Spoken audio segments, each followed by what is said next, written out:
sijil halal JAKIM perlu dipamer peniaga daging dan produk sejuk beku.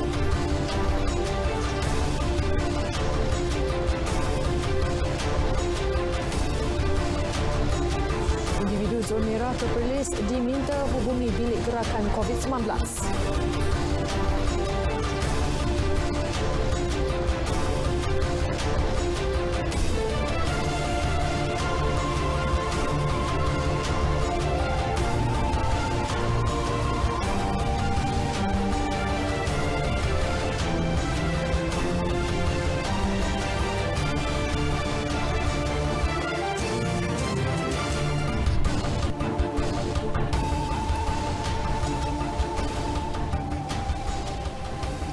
Assalamualaikum dan selamat petang.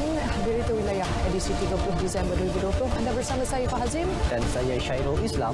Dan untuk perkembangan lintas langsung dari negeri-negeri, kita terus bersama Syairul Islam. Silakan. Baik, terima kasih Ifah.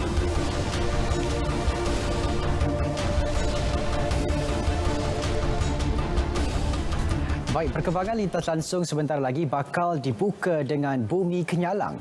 Diskaun kompaun 40% diberi kepada pengusaha dan pemandu pelancong berlesen sehingga 30 Jun 2021. Antara laporan yang diberi fokus bersama Bumawin. Selepas itu kita seperti biasa ikuti perkembangan semasa dari Bumi dari negeri di bawah Bayu bersama Jovinia Jim Lajim dengan antara tumpuan, kilang dan premis jualan daging sejuk beku diperiksa. Dan akhir sekali bersama Nur Amalina Abdul Halim di Melaka dengan antara tumpuannya pembudayaan norma baharu turut dipraktikkan di masjid dan surau. Semuanya seketika nanti dalam lintas langsung negeri-negeri. Untuk laporan utama berita wilayah kembali semula bersama Ifah Hazim.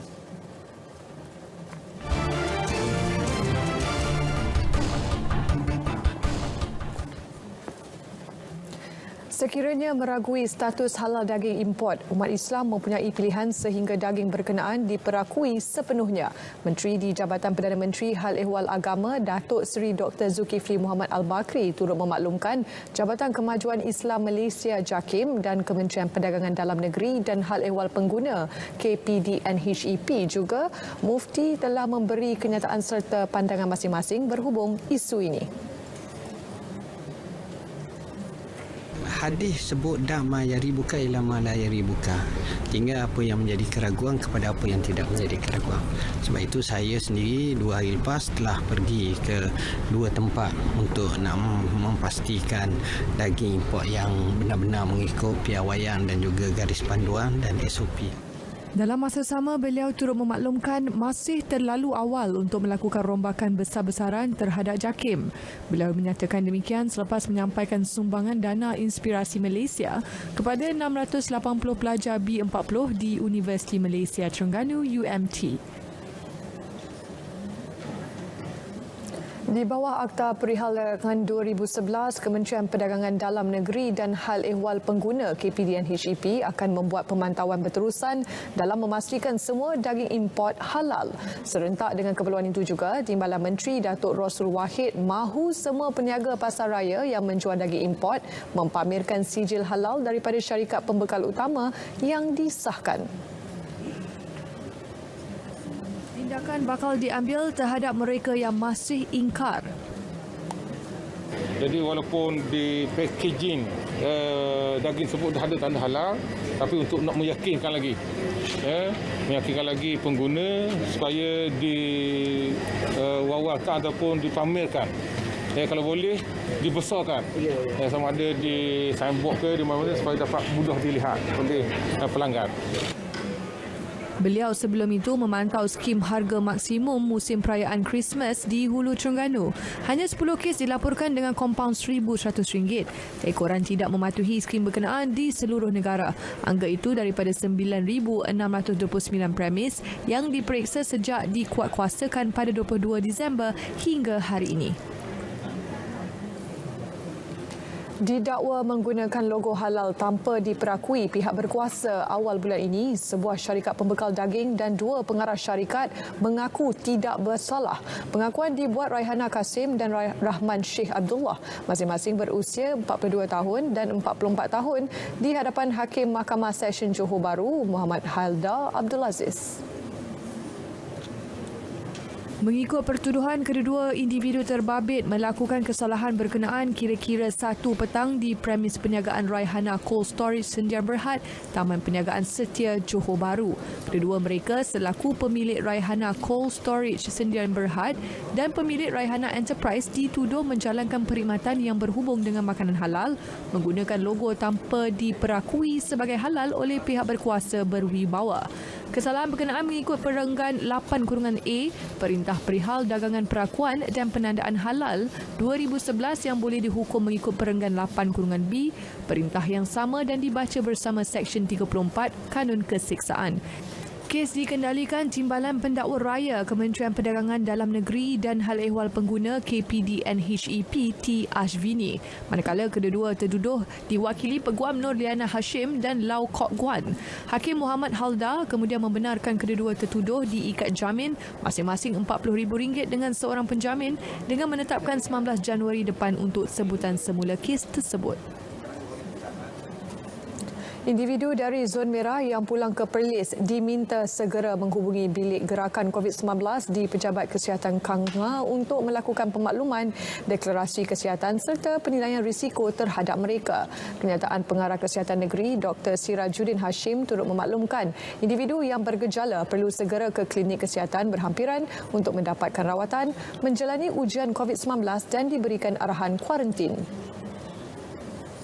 Mula 7 hingga 28 Disember, Bilik Gerakan COVID-19 telah menerima 468 panggilan telefon daripada individu yang masuk ke Perlis dari zon merah. Daripada angka itu, 257 individu telah diarah menjalani kuarantin di rumah manakala 117 individu telah melakukan ujian saringan. Daripada jumlah keseluruhan individu yang telah dikenal pasti pulang ke Perlis dari zon merah, 70% merupakan individu yang pulang melawat keluarga di kampung manakala selebihnya atas urusan kerja dan melancong. Jabatan Kesihatan juga percaya masih terdapat individu dari zon merah yang pulang ke Perlis tidak memberi makluman kepada Bilik Gerakan COVID-19. Rakyat negeri ini juga diibaratkan sebagai barisan hadapan. Negeri perlu memainkan peranan masing-masing bagi memastikan Perlis terus kekal berstatus hijau. Justeru Jabatan Kesihatan meminta jawatan kuasa penduduk digerakkan sebagai penyelaras aktiviti kawalan dan pencegahan dalam komuniti dengan ketua komuniti perlu sentiasa memberi motivasi kepada ahli komuniti agar lokaliti masing-masing terus kekal berstatus hijau.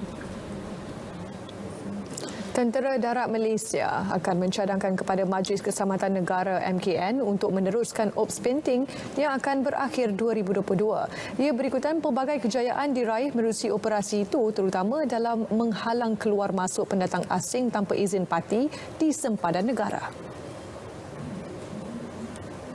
Panglima Tentera Darat Jeneral Tan Sri Zamrus Muhammad Zain berkata, keberkesanan Ops Penting juga hasil kerjasama bersepadu antara Polis Diraja Malaysia, Agensi Penguatkuasaan Maritim Malaysia dan sebagainya.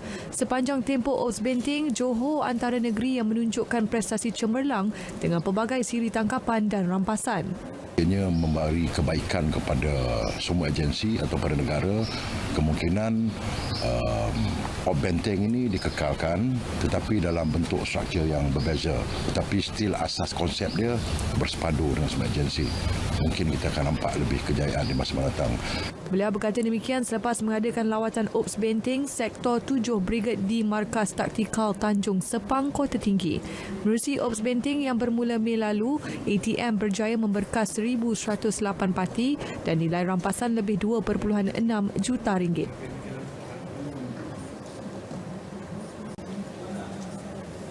Baik, bertemu kembali. Institut Penyelidikan dan Kemajuan Pertanian Mardi melancarkan 3 produk inovasi makanan dan minuman termasuk loaf suri mi berdaging yang mengandungi protein dan karbohidrat yang lebih tinggi. Timbalan Menteri Pertanian dan Industri Makanan 2, Datuk Cik Abdullah Maknawi memberitahu 2 lagi produk yang dilancarkan Mardi masing-masing burger ikan dan kopi pracampuran ekstrak pegaga. Teknologi inovasi makanan dan minuman bernilai RM600,000 dihasilkan Mardi melalui penyelidikan selama 1 hingga 3 tahun. Kementerian Pertanian dan Industri Makanan telah memperuntukkan RM46 juta tahun ini kepada Mardi bagi tujuan penyelidikan. apabila ada inovasi ataupun kajian-kajian baru untuk mengeluarkan produk-produk baru seperti mana tadi kita tengok surimi dan sebagainya tu, mana dia boleh membantu usahawan-usahawan untuk meningkatkan usahawan mereka. Dan yang penting juga oleh kerana concern terhadap makanan sihat sekarang ni. Jadi makna dengan kajian yang dibuat oleh Mardi ni, kita tidak boleh nak claim sesajalah makan ni boleh kuat tu, boleh kuat ni dan sebagainya. Semuanya ada sokongan saintifik yang melalui penyelidikan yang berdisiplin lah. Beliau ditemui selepas majlis pelancaran produk inovasi makanan Mardi di Pasir Putih, Kelantan. Pada majlis ini, 4 usahawan kecil dan sederhana Kelantan di bawah program Rezeki Tani menerima geran peralatan berjumlah RM40,000. Manakala 6 usahawan di bawah penjana B40 Mardi menerima geran peralatan berjumlah RM108,000. Mula selanjut, Datuk Cik Abdullah berkata, setakat ini lebih 530 usahawan dibangunkan Mardi telah mencapai pendapatan antara RM300,000 hingga RM5 juta. Kementerian Tenaga dan Sumber Asli memperuntukkan RM1 juta bagi menaik taraf Galeri Geopark Jerai dan Muzium Perhutanan Kedah di Gunung Jerai. Inisiatif itu bertujuan untuk meningkatkan lagi kualiti pembangunan di lokasi geopelancongan berkenaan sekaligus memberi manfaat kepada komuniti tempatan. Menteri Datuk Dr. Syamsul Anwar Nasara menjelaskan matlamat utama memelihara tapak warisan adalah untuk mengekalkan sumber geologi, biodiversiti, arkeologi dan sejarah serta budaya. Tambah beliau, tapak tersebut merupakan sumber asli yang perlu diurus dengan baik demi kepentingan generasi akan datang. Pada masa ini, beberapa lokasi geopelancongan di Malaysia telah diiktiraf sebagai geopark kebangsaan seperti di Jerai, Kedah dan Lembah Kinta, Perak. Lokasi lain yang bakal diiktiraf Mersing di Johor, Kinabalu, Sabah, Labuan dan Delta Sarawak di Sarawak dan Lenggong, Perak. Lebih banyak peti Life Saving Appliances LISA bakal disediakan Jabatan Bomba dan Penyelamat Malaysia JBPM Terengganu di lokasi berisiko sebagai bantuan awal. Dilengkapi dengan pelampung, jaket keselamatan serta peti pertolongan cemas itu, LISA turut akan dipasang di kawasan tumpuan pengunjung yang berisiko lain seperti sungai dan air terjun. Pemasangan peti keselamatan itu turut dilengkapi dengan siren dijangka dapat mengurangkan kadar kemalangan melibatkan aktiviti air. Buat masa kini, peti LISA telah dipasang di Pantai Batu Buruk, Kuala Terengganu dan akan dipasang di Pantai Suradungun.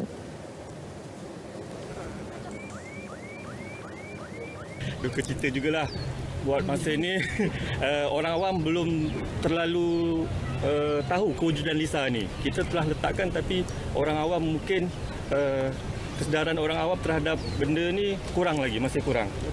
Jadi hari ini kita telah membuat satu kempen lah untuk memberi pengetahuan kepada orang awam berkenaan adanya LISA di tempat-tempat macam ini. Beliau memaklumkan perkembangan itu selepas kempen keselamatan di air dan penggunaan LISA di Pantai Batu Buruk, Kuala Terengganu. Pada 25 Disember lepas, berlakunya 2 kejadian lemas di Pantai Jambu Bongkok dan Pantai Kelulut, Marang.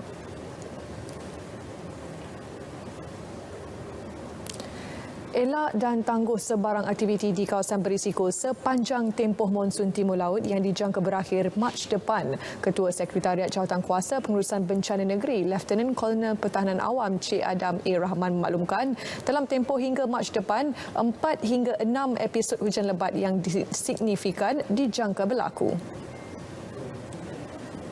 Terdapat 2 fasa iaitu dari November hingga Disember dan Januari hingga Mac depan. Jelasnya cuaca yang tidak menentu, angin kencang, laut bergelora dan arus pinggir pantai yang kuat sangat berisiko dan boleh mendatangkan kecederaan, kemalangan atau kemalangan jiwa. Dalam usaha meningkatkan tahap kecaknaan sesama komuniti, beliau berharap individu tidak sihat tidak mengunjungi lokasi-lokasi awam dan segera mendapatkan rawatan kesihatan.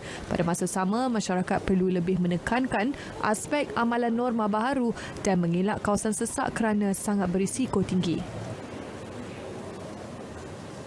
Saudara, untuk perkembangan cuaca semasa, kita terus bersama Pegawai Jabatan Meteorologi Syazwani Yahya. Assalamualaikum dan salam sejahtera.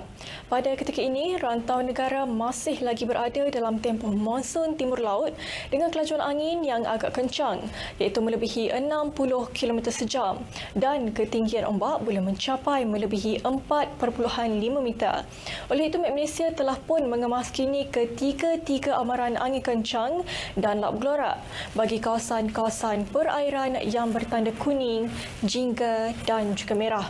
Amaran ini dijangka akan berkuat kuasa sehingga 3 Januari 2021 dan perlu diingatkan bahawa keadaan ini adalah amat berbahaya kepada semua aktiviti perikanan dan juga perkapalan, termasuklah aktiviti di pelantar minyak dan juga perkhidmatan feri. Met Malaysia juga telah pun mengeluarkan amaran cuaca peringkat waspada melibatkan sebahagian daripada negeri Sabah sehingga ke hari esok. Amaran ini turut dikeluarkan bagi sebahagian daripada negeri Terengganu, Pahang dan juga sebahagian daripada negeri Johor bermula hari esok sehingga 2 Januari 2021. Selain itu, Met Malaysia turut mengeluarkan amaran cuaca peringkat waspada melibatkan sebahagian daripada negeri Terengganu dan juga keseluruhan di negeri Kelantan bermula 1 sehingga 2 Januari 2021. Oleh itu, orang ramai dinasihatkan supaya sentiasa berwaspada dengan kemungkinan banjir dan juga angin kencang yang boleh berlaku. Baiklah, sekian sahaja laporan cuaca untuk petang ini. Sekarang kita lihat ramalan cuaca bagi bandar-bandar utama di seluruh Malaysia. Saya Syazwani Yahya. Assalamualaikum.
Baik, kita bertemu kembali. Lintas langsung dibuka dengan perkembangan dari Bumi Kenyalang. Sebelum bersama Bu Mawin untuk laporan penuh antara tumpuan dari Sarawak, diskaun 40% diberi kepada pengusaha dan pemandu pelancong berlesen sehingga 30 Jun 2021. Bu Ma, teruskan laporan penuh.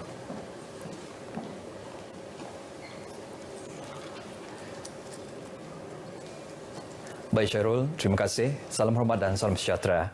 Kementerian Pelancongan, Seni dan Budaya MOTEK beri diskaun pembayaran kompaun sebanyak 40% kepada semua pengusaha pelancongan berlesen dan pemandu pelancong berlesen yang dikenakan kompaun oleh MOTEK. Menterinya Datuk Seri Nancy Shukri memberitahu tempoh pembayaran kompaun dilanjutkan sehingga 30 Jun tahun depan. Datuk Seri Nancy Shukri berkata, inisiatif ini dapat membantu dalam meringankan beban penggiat industri yang terkesan dengan penularan wabak COVID-19. Jelasnya, MOTEK merupakan agensi kerajaan yang menguatkuasakan Akta Industri Pelancongan 1992, Akta 482 dan peraturan-peraturan. Bagaimanapun, beliau menegaskan bahawa kegagalan untuk menjelaskan kompaun yang dikeluarkan boleh menyebabkan tindakan pendakwaan diambil terhadap syarikat atau pemandu pelancong berkaitan. Datuk Seri Nancy berkata demikian selepas program Selamat Pagi Malaysia yang berlintas langsung dari RTM Kuching hari ini. Sementara itu, Datuk Seri Nancy Shukri menyeru agar pelancong tempatan lebih bertanggungjawab dalam mematuhi prosedur operasi standard SOP yang ditetapkan di tempat-tempat atau kawasan tumpuan pelancongan. Ujarnya, kerajaan telah membenarkan sektor pelancongan dibuka bagi meningkatkan aktiviti ekonomi negara sekaligus membantu membantu penggiat industri pelancongan di negara ini. Jelasnya tugasan pihak kementerian adalah untuk mempromosikan sektor pelancongan dan kebelakangan ini pihak Motek diminta untuk memantau rapat terhadap tempat-tempat yang menjadi tumpuan pelancong bagi mengelak wujudnya kluster baru COVID-19 ekoran aktiviti pelancongan domestik ini. Baik, kita beralih ke Siri Imbasan 2020. Hari ini, Siri Imbasan memfokuskan rentetan peristiwa dalam perkembangan sektor ekonomi di Sarawak. Meskipun berdepan suasana getir pandemik COVID-19, pucuk pimpinan kerajaan negeri yang diterajui Ketua Menteri Datuk Patinggi Abang Johari Tun Openg berjaya memenuhi keperluan rakyat dalam masa yang sama memastikan sektor ekonomi Sarawak tetap kukuh. Memahami denyut nadi rakyat yang terpaksa mengharungi kesukaran, Ekoran Pelaksanaan Perintah Kawalan Pergerakan PKP pada 23 Mac, Sarawak mengumumkan Bantuan Khas Sarawak Kusayang BKSS 1.0 diikuti BKSS 2.0 pada 10 April. Secara keseluruhannya, kedua-dua pakej ini berjumlah 2.25 bilion ringgit. Kesinambungan itu diteruskan dengan peruntukan pakej bantuan BKSS 3.0 yang diwujudkan selepas mengambil kira maklum balas daripada pelbagai pihak. Menerusi pakej itu, 7 langkah tambahan yang lebih inklusif diperkenalkan untuk meningkatkan kesejahteraan hidup rakyat di negeri Sarawak. Sambil mengambil kira maklum balas pelbagai pihak dan hasil rancangan positif ekonomi dalam pelaksanaan BKSS 1.0 dan BKSS 2.0, Sarawak melancarkan pakej bantuan BKSS 3.0 pada 8 Mei dan seterusnya BKSS 4.0 dengan peruntukan RM104.84 juta pada 23 Oktober. BKSS 4.0 menggariskan 7 lagi inisiatif bagi mengurangkan kesan pandemik COVID-19 yang banyak menjejaskan sektor perniagaan dan kehidupan rakyat. Antaranya diskaun bil elektrik sebanyak 5 hingga 25% dilaksanakan untuk bil Oktober hingga kini bagi penggunaan domestik, komersial dan perindustrian. Sinergi usahaan kerajaan dalam membantu rakyat diteruskan.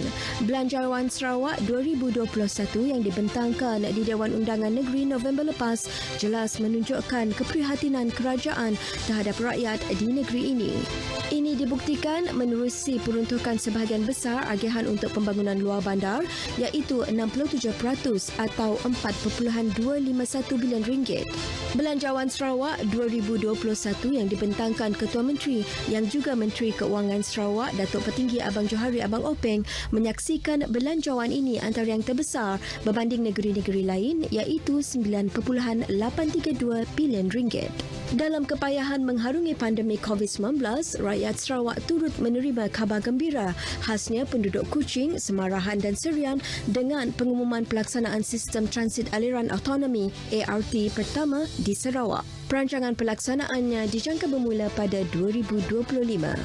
Menurut Ketua Menteri, pembiayaan projek itu akan dilakukan di bawah rancangan Malaysia ke-12 RMK-12. Projek tersebut dikendalikan oleh Syarikat Sarawak Metro iaitu sebuah syarikat milik kerajaan negeri sendiri. Sarawak terus melebarkan sayapnya dalam sektor ekonomi dengan melancarkan gas cecair asli LPG atau tong gas sendiri menerusi Petroleum Sarawak Berhad Petros pada 2 Disember lepas. Bekalan LPG Petros itu dijangka berada di pasaran tempatan mulai bulan depan dengan tawaran harga yang lebih murah berbanding silinder gas sedia ada di pasaran dengan harga RM26.60 untuk kegunaan isi rumah. LPG Petros itu juga dirancang akan diedarkan ke pasaran luar dan ke negara lain. Meskipun berdepan pandemik COVID-19 yang menjejaskan ekonomi dunia, namun dalam tempoh 9 bulan pertama tahun ini, Sarawak berjaya menempatkan dirinya sebagai penyumbang pelaburan terbesar negara dengan nilai RM15.8 bilion. Mendedahkan perkara itu semasa Majlis Pecah Tanah Pusat Kebudayaan dan Bangunan Persekutuan Persatuan Orang Ulu, Ketua Menteri Datuk Patinggi Abang Johari Tun Openg berkata, antara Januari hingga September tahun ini, Sarawak muncul negeri yang teratas mencetuskan ekonomi negara. Berdasarkan laporan Belanjawan dan Penyelidikan Keuangan FRB UOB, Sarawak merupakan penerima pelaburan langsung asing FDI terbesar di Malaysia yang bernilai RM5.8 bilion tahun ini. Kejayaan demi kejayaan dilakar dalam rentetan perkembangan ekonomi di Sarawak tahun ini. Ia jelas membuktikan keupayaan kerajaan negeri dalam mempertahankan sektor ekonomi meskipun terpaksa melawan pandemik COVID-19. Siri imbasan 2020 akan diteruskan esok dengan imbasan bencana di Sarawak. Baik, berita seterusnya. Berkuat kuasa 1 Januari depan, pengurusan operasi dan penyelenggaraan sistem pembendungan Pusat Bintulu akan diambil alih oleh Jabatan Perkhidmatan Pembendungan Sarawak SSDS. Mengumumkan perkara tersebut, Timbalan Pengerusi Lembaga Kemajuan Bintulu BDA, Haidar Khan Asgar Khan berkata, keputusan tersebut dibuat oleh Kerajaan Negeri pada Oktober lalu selepas 30 tahun dikendalikan oleh BDA. To place the management, operations and development of the centralized system under one body throughout the state.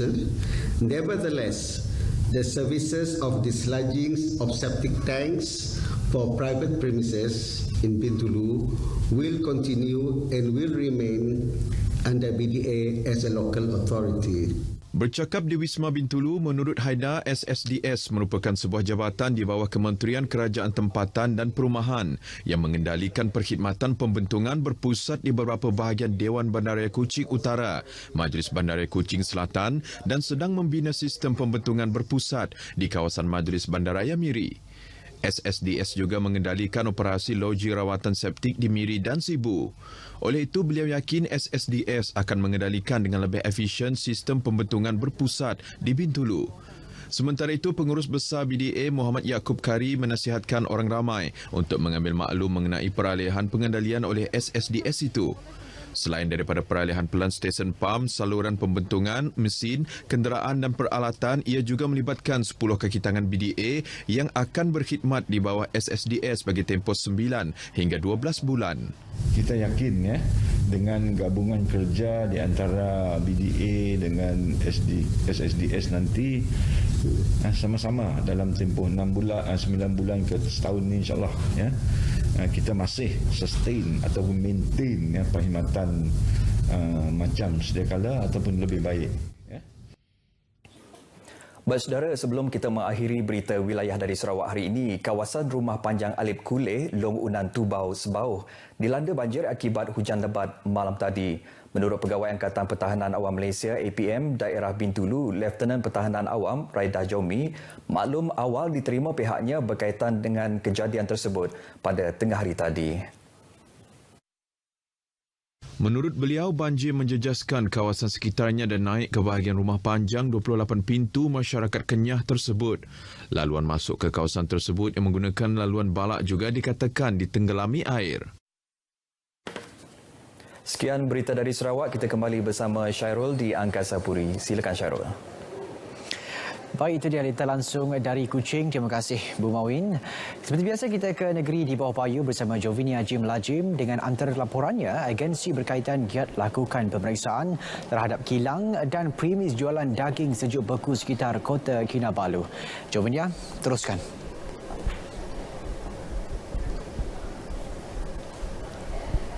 Baik Syairul, terima kasih. Salam sejahtera. Susulan isu kartel daging yang menimbulkan kegusaran masyarakat negara ini, hari ini Jabatan Hal Ehwal Agama Islam Negeri Sabah Jahins bersama Kementerian Perdagangan Dalam Negeri dan Hal Ehwal Pengguna KPDN HEP Jabatan Veterinar dan Jabatan Kesihatan Sabah melakukan pemeriksaan terhadap beberapa kilang dan premis jualan daging beku di sekitar Kota Kinabalu. Turut berkesempatan meluangkan masa menyertai operasi berkenaan, Menteri Tugas-Tugas Khas Datuk Muhammad Arifin Muhammad Arif. Ketika ditemui pemberita, beliau berkata pemeriksaan yang mula dilaksana sejak semalam berjalan lancar dan tidak ada kejadian meragukan.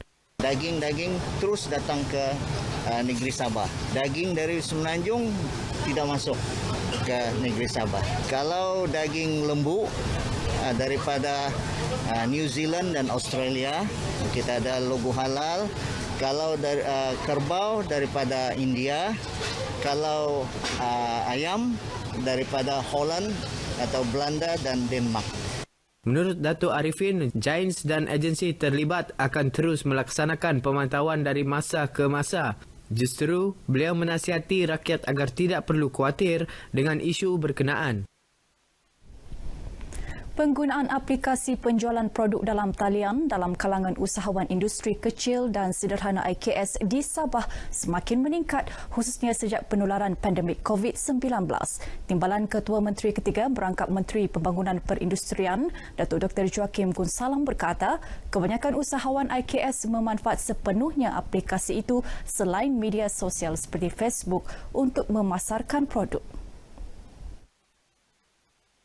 Ini termasuk penggunaan GoBiz yang dibangunkan kementerian berkenaan sebagai platform memasarkan produk IKS di negeri ini secara percuma. Mereka pun juga menyertai menjual, mempamerkan barangan mereka itu melalui GoBiz.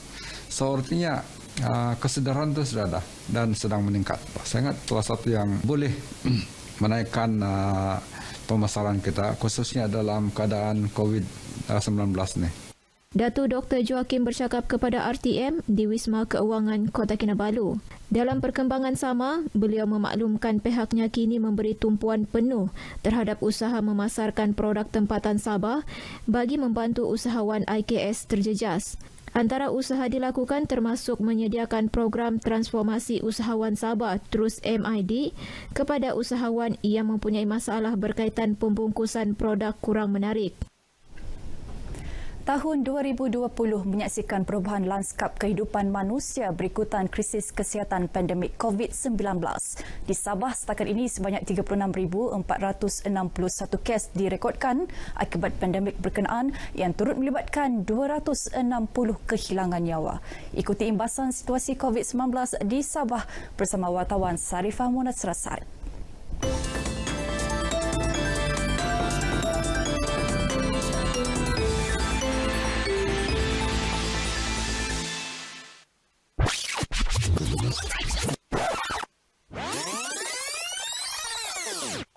Kes pertama Sabah direkodkan awal Mac melibatkan seorang lelaki 58 tahun dari Tawau iaitu antara jemaah tabligh perhimpunan di Masjid Jamik Seri Petaling, Kuala Lumpur. Bagi bulan pertama itu, Sabah merekodkan 206 kes positif. Kes bulanan tertinggi Sabah adalah pada bulan Oktober dengan 13,171 kes dan November 13,723 kes. Jabatan Kesihatan Negeri Sabah JKNS dari awal lagi aktif melakukan aktiviti saringan bersasar bagi mengawal penularan termasuk dalam kalangan mereka yang tidak bergejala. Semua kes-kes yang kita lihat sejak kebelakangan ini tidak ada simptom. Jadi kita tidak boleh mengharapkan orang yang ada simptom itu untuk datang kepada kami baru kita saring. Semua orang-orang ini tidak ada simptom. Bagi urusan rawatan pandemik COVID-19, 7 hospital beroperasi untuk merawat pesakit memerlukan penjagaan rapi selain pusat kuarantin dan rawatan COVID-19 berisiko rendah turut diwujudkan di beberapa daerah. Hospital Medan juga dibuka di Tawau pada bulan Oktober melibatkan kolaborasi ATM, KKM dan pihak berkuasa tempatan PBT dengan kapasiti 100 katil, unit rawatan rapi dan Dewan Pembedahan. Suka saya sebutkan konsep hospital ini adalah multidisiplin hospital dan the value proposition yang diwujudkan adalah menekankan aspek safety dan juga comfort. Mendepani pandemik ini, kerajaan negeri giat mengagihkan bantuan bakul makanan.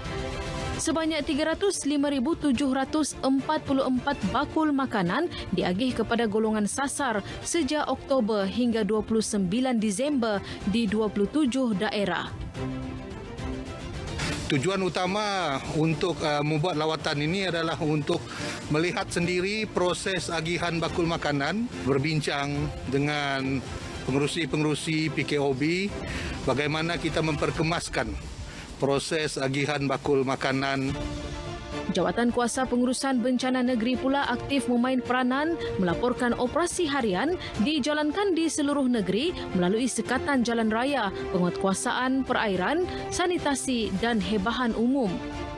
Ini juga menunjukkan bahawa strategi yang digunakan oleh Jabatan Kesihatan Negeri Sabah nampaknya berjaya. Kalau kita semua akur dan juga memastikan kita mematuhi semua SOP, adalah lebih mudah dan lebih cepat bagi kita untuk memutuskan rantaian penularan COVID ini. Saudara, usaha Kerajaan Negeri Sabah dalam menangani pandemik COVID-19 tidaklah seperti melepaskan batuk di tangga. Sebagai bukti rang undang-undang langkah-langkah sementara bagi mengurangkan kesan pandemik COVID-19 yang diyakini mampu mengurangkan impak pandemik tersebut terhadap aktiviti sosial, ekonomi dan juga industri negeri Sabah telah sebulat suara diluluskan semasa persidangan Dewan Undangan Negeri Sabah kali ke-16. Semoga usaha murni kerajaan negeri ini akan dapat memastikan kehidupan rakyat negeri Sabah khususnya kembali seperti sedia kala pada tahun 2021.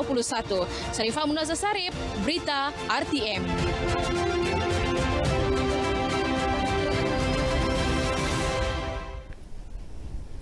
Bahagian zakat dan fitrah Majlis Ugama Islam Sabah MUIS menyasarkan 97 juta ringgit nilai kutipan zakat dan 90 juta ringgit nilai agihan zakat tahun depan. Ketua Pegawai Eksekutif MUIS Ramlan Awang Ali yakin sasaran itu mampu dicapai berdasarkan peningkatan prestasi kutipan zakat tahun ini.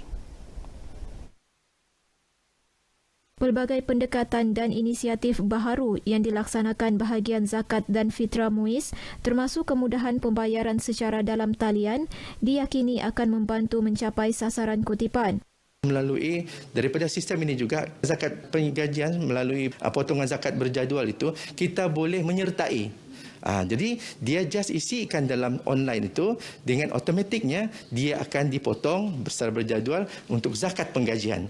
Ramlan yang ditemui RTM di Kota Kinabalu memberitahu pihaknya memperkenal pembayaran zakat secara dalam talian bermula Februari lalu bagi memudahkan umat Islam menunaikan rukun Islam ketiga itu tanpa perlu ke kaunter bayaran zakat. Bermula Ramadan lepas juga perkhidmatan pembayaran zakat secara drive-thru juga diperkenal bersesuaian dengan situasi semasa mengekang penularan pandemik COVID-19. Baik, sekian berita dari Sabah dan saudara terus waspada dan sentiasa pantau status kesihatan bagi mengekang pandemik COVID-19. Kita kembali bersama Syairul di Angkasa Puri. Silakan. Baik, terima kasih. Ini pula di Melaka, pembudayaan norma baharu berupaya meningkatkan kesedaran diri sendiri dan komuniti dalam memerangi pandemik COVID-19. Seperti di Melaka, pembudayaan itu turut dipraktikkan di masjid dan surau. Untuk laporan penuh dan perkembangan lain dari Negeri Hang Tuah langsung bersama Nur Amalina Abdul Halim. Silakan, Amalina. Baik Syairul, bagi tujuan itu kerjasama Jawatan Kuasa Masjid dan Pegawai Syarak di negeri ini dituntut. Ketua Menteri Datuk Sulaiman Mahmud Ali mengharapkan setiap prosedur operasi standard SOP yang telah ditetapkan terus diberi penekanan dalam setiap aktiviti mengimarahkan masjid dan surau. Jadi norma baru ini mesti ditegakkan pada pertama kepada pegawai syarak dan pegawai masjid kerana mereka yang mengurus dan mengelolakan sebarang program-program atau aktiviti di masjid. Jawatan Kuasa Masjid dan Pegawai Syarak juga perlu sentiasa memberi panduan serta ingatan kepada jemaah masjid dan surau.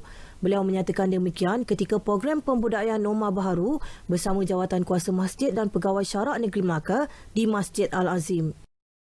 Perkhidmatan 8 unit bas henti-henti yang bakal beroperasi Mac depan merupakan produk pelancongan baharu di Melaka. Melibatkan 8 fasa destinasi pelancongan menerusi 20 juta ringgit jumlah pelaburan. Konsep bas berkenaan akan mengurangkan pembuangan asap serta karbon monoksida. Perkhidmatan berkenaan merupakan kerjasama antara anak syarikat kerajaan negeri Panorama Sendirian Berhad dengan sebuah syarikat swasta yang beroperasi di Kuala Lumpur. Projek kerjasama lah antara kerajaan negeri di bawah Panorama bersama dengan syarikat swasta. Cuma dia sebenarnya merupakan bas elektrik dan kita akan mula laksanakan pada tahun hadapan lah. Jadi dari segi kelengkapan dan sebagainya, dia untuk memberi keselesaan kepada sama ada orang Melaka sendiri ataupun pengunjung yang akan datang ke negeri Melaka. So ini merupakan satu produk pelancongan yang barulah yang akan kita tawarkan kepada pengunjung yang datang ke Melaka. Bas henti-henti itu juga menggunakan khidmat bas elektrik yang dilengkapi Virtual Augmented Reality Google di kesemua lokasi pelancongan di Melaka. Dalam tempoh 6 bulan, Tenaga Nasional Berhad TNB mensasarkan untuk menyiapkan 100% pemasangan meter pintar. Ketua Perkhidmatan Pelanggan TNB Melaka, Insinyur Khairizam Ibrahim berkata, setakat ini kemajuan pemasangan meter pintar telah mencecah 91%, melibatkan 314,000 akaun pengguna. Dan baki 46,000 akaun pengguna dijangka dapat ditukarkan dalam tempoh berkenaan. Kita jangkakan paling lewat pun kita boleh usahakan dalam tempoh 6 bulan lah. 6 bulan daripada sekarang kita cuba sasarkan untuk pemasangan 100% smart meter di Melaka. Bercakap di iCrow, beliau berharap pengguna dapat memberi kerjasama kepada petugas TNB untuk pemasangan meter pintar. Keperluan itu agar tiada pengguna tercicir menerima manfaat penggunaannya. Laporan itu menutup perkembangan semasa dari negeri Hang Tuah. Kembali semula bersama Syairul di studio Wisma Berita. Salam hormat dan Assalamualaikum.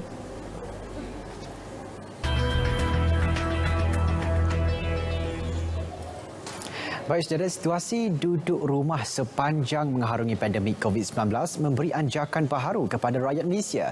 Secara tidak langsung, majoriti rakyat beralih ke arah pendigitalan dalam aktiviti seharian, khususnya berbelanja melalui platform e-dagang.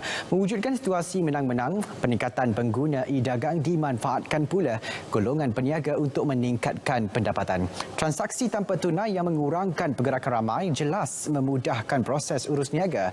Imbasan 2020 bersama Vimala Kasuri Vemasami. Saksikan.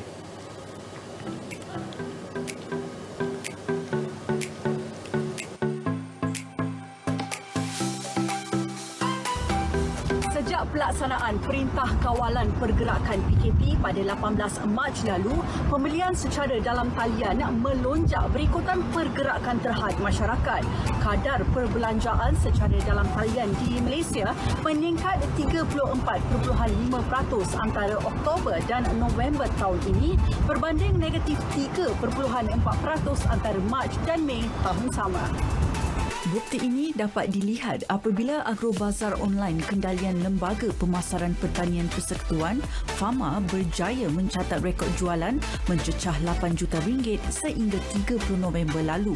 Ketika jualan hebat 11.11, platform Shopee turut mencatat peningkatan jualan 3 kali ganda berbanding tahun sebelumnya. Seiring situasi ini, pelbagai inisiatif dilaksana kerajaan bagi menggalakkan usahawan terutama usahawan mikro dan perusahaan kecil dan sederhana PKS memanfaatkan aplikasi e-dagang dalam perniagaan. Kerajaan telah mempercepatkan usaha, memudah cara rakyat dan perniagaan mengadaptasi pendigitalan bermula dengan inisiatif-inisiatif yang diperkenalkan dalam pakej prihatin, penjana dan kita prihatin sejak bulan Mac untuk membantu perniagaan memulakan penghijrahan digital mereka sendiri. Ekonomi digital adalah fokus utama dalam pelan pemulihan ekonomi negara. Perkhidmatan e-dagang setempat atau ringkasnya PEDAS iaitu satu program membantu para usahawan luar bandar mendigitalkan perniagaan mereka yang selama ini dilakukan secara offline dengan izin. Program ini menyediakan perkhidmatan khidmat nasihat dan bantuan sokongan. Perbadanan Ekonomi Digital Malaysia optimis lonjakan e-dagang mampu menyumbang sehingga RM170 bilion kepada keluaran dalam negara kasar KDNK 2020. Ekonomi yang berpaksikan inovasi akan membentuk masyarakat yang aktif, mempunyai daya tahan dan daya saing yang tinggi, seterusnya melonjakkan nama negara ke tahap yang disanjungi masyarakat global. Rakyat Malaysia bukan sahaja perlu mahir menggunakan teknologi tetapi berkebolehan menjadi pencipta dan pemaju teknologi atau tech developer. Tanpa kemudahan internet yang pantas dan stabil, penggunaan alternatif digital tidak akan dapat dioptimumkan. Justeru, Suruhanjaya Komunikasi dan Multimedia Malaysia merangka dan melaksana Pelan Jalinan Digital Negara Jendela. Sehingga 16 Disember lepas, 433,477 premis sudah dilengkapkan dengan gentian optik melebihi sasaran lebih 352,000 premis. Usaha kerajaan dalam mengurangkan jurang digital dalam kalangan rakyat Malaysia sekaligus melahirkan masyarakat digital yang lebih inklusif dapat dicapai dengan kerjasama semua pihak. Jadi, peka dan rebut peluang anda untuk menjadi rakyat celik digital dan kekal berdaya saing dengan negara serantau. Di Malaka Studi Bidasami, Berita RTM.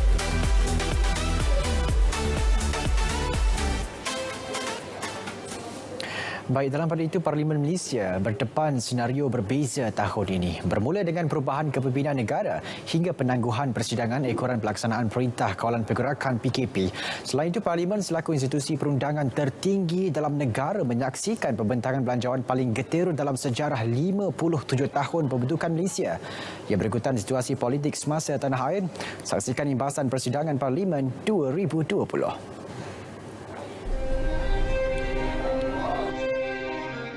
Persidangan penggal ketiga Parlimen ke-14 berlangsung ketika negara sedang berjuang memerangi COVID-19. Mesyuarat pertama hanya bersidang selama sehari pada 18 Mei lalu. Pembukaannya disempurnakan oleh Yang di-Pertuan Agong Al-Sultan Abdullah Riayatuddin Al-Mustafa Billah Shah dalam kebiasaan dan norma baharu. Prosedur operasi standard SOP yang ketat dikenakan bukan sahaja terhadap wakil-wakil rakyat, malah turut membabitkan setiap petugas Parlimen dan pengamal media. KKM ialah expert dan mereka adalah expert yang diiktiraf di Malaysia mengenai perkara ini. Jadi saya ikut apa yang diputuskan oleh mereka. Kita duduk 2 kali, saya rasa 3 kali kita duduk berbincang berapa orang kita nak benarkan, berapa jam kita nak adakan perjalanan Dewan Rakyat ni, dan kita setuju 80 orang pada setiap masa itu adalah merupakan satu jumlah yang munasabah. Maka itu yang kita buat. Malah kemudiannya saya, selepas kita mempersetujui perkara tersebut, saya berasa agak terperanjatlah apabila diserang di dalam Dewan. Pentas demokrasi negara ini juga melakar sejarah baharu apabila buat pertama kalinya menyaksikan peralihan kerajaan tanpa melalui proses pilihan raya. Komposisi blok kerajaan dan pembangkang yang hanya berbeza 4 kerusi menyebabkan perjalanan persidangan Parlimen tahun ini lebih mencabar. Persidangan Dewan Rakyat turut berdepan isu besar membabitkan kelulusan belanjawan.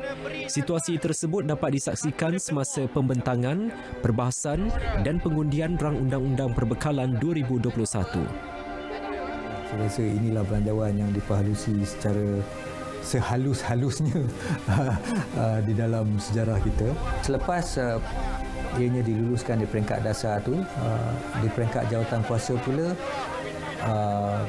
tiap-tiap satu kementerian diperhalusi satu persatu, dan kalau tak silap saya terdapat 9 undian belah bahagian dijalankan bagi 9 kementerian.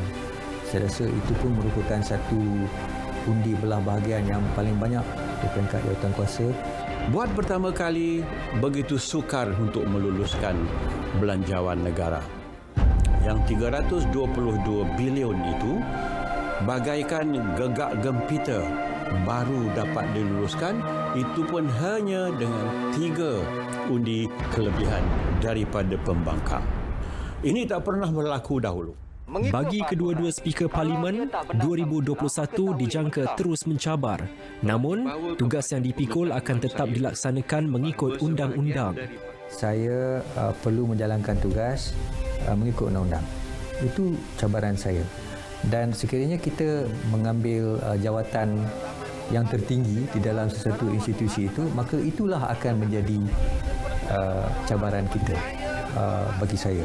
Sudah tentu semasa di dalam Dewan tu, di dalam suasana politik yang sebegini rupa, di dalam suasana kesihatan kita yang tidak menentu ni, maka cabaran itu nampak lebih besar. Saya akan cuba dengan rakan-rakan di sini di bawah 3 jawatan kuasa khusus, yakni jawatan kuasa Dewan, jawatan kuasa hak asasi dan jawatan kuasa pemilih untuk membawa pembaharuan kepada Dewan Negara.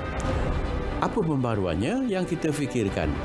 Berani mengeluarkan pandangan yang ikhlas dan membina, mengkritik juga untuk menjadikan sistem negara kita lebih tinggi nilai dan amalannya. Penggal ketiga Parlimen ke-14 ditangguhkan hari ini dengan 20 rang undang-undang diluluskan sepanjang tahun.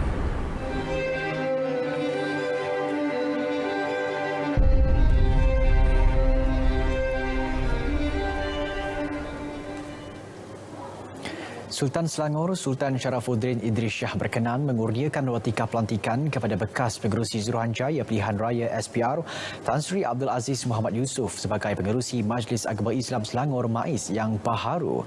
Pelantikan itu menggantikan Datuk Muhammad Kusrin Munawi berkuat kuasa 1 Januari ini. Pengurniaan watika pelantikan itu bagi sesi 2021 hingga 2023 beserta 5 anggota MAIS yang baharu.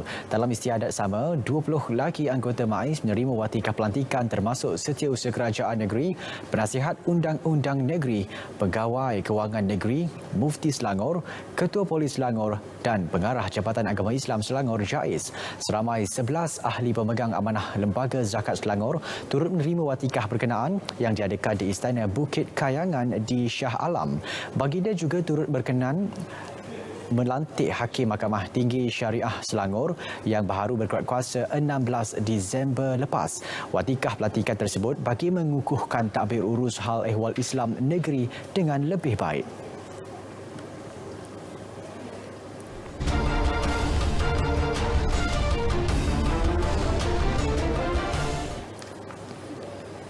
Baik, kita beralih ke perkembangan sukan. Kelantan United FC KUFC membuat kejutan apabila mengikat pemain veteran dari Jepun Masashi Motoyama bagi saingan Liga Malaysia musim depan. Motoyama yang berusia 41 tahun merupakan bekas pemain kebangsaan Jepun dan pernah beraksi bersama klub gergasi Liga Negara berkenaan Kashima Antlers.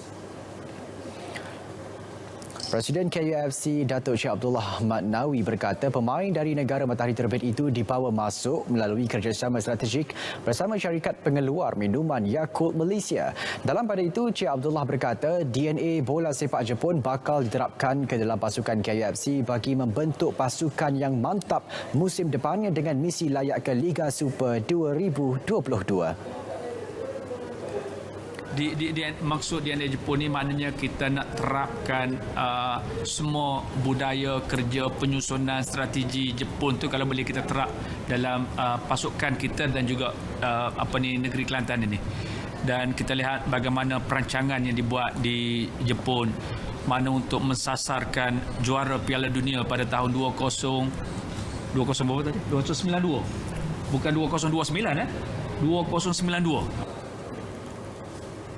Selain membawa masuk pemain dan jurulatih, syarikat itu juga turut menaja RM250,000 kepada pasukan serta perancangan program pembangunan bola sepak akar umbi bersama KUFC. Pahang FC masih meneliti beberapa calon pemain import untuk diserap sebagai skuad. Dalam skuad itu bagi menghadapi saingan Liga Malaysia Liga M musim depan. Pada pengurusnya, Datuk Muhammad Sufian Awang berkata ini kerana skuad Tok Gajah itu mahu memastikan 2 kuota pemain import yang belum diisi tersebut benar-benar berkualiti.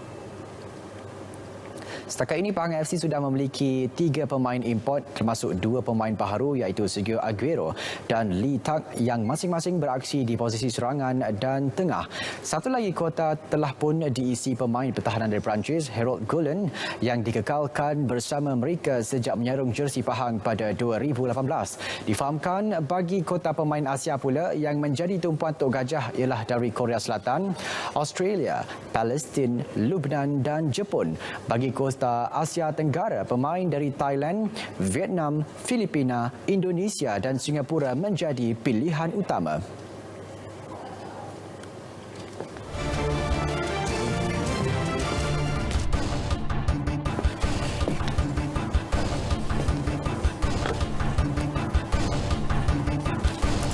Baik Syairul, menyedari potensi Gunung Budal yang dijadikan kawasan pelancongan, Majlis Daerah Limbang MDL melalui Jawatankuasa Pelancongan dan Pembangunan Komuniti menganjurkan ekspedisi ke gunung tersebut disertai 30 peserta.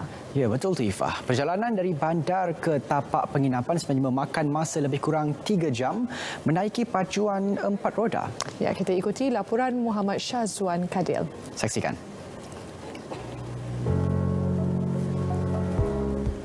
Untuk memahamkan pelancong berhubung latar belakang Gunung Buda dan kawasan sekitar, pemandu pelancong bertauliah disediakan sebelum aktiviti meredah denai dimulakan. Dalam perjalanan, pelancong dapat melihat beberapa gunung berhampiran dalam Taman Negara Mulu, iaitu Gunung Api dan Gunung Kedarat. Keistimewaan tempat ini yang memang betul-betul istimewa, di mana hutan ini belum lagi terusik dan banyak keindahan sungai, flora dan fauna yang boleh memberi suatu kepuasan kepada pengunjung. Saya sangat teruja dengan keindahan flora dan fauna sehingga air sungainya yang begitu indah, yang sesuatu yang tak pernah saya fikirkan sebelum inilah. Untuk menarik pelancong menjadikan lokasi ini sebagai tempat pertama dalam senarai dikunjungi, beberapa kemudahan infrastruktur juga wajar disediakan.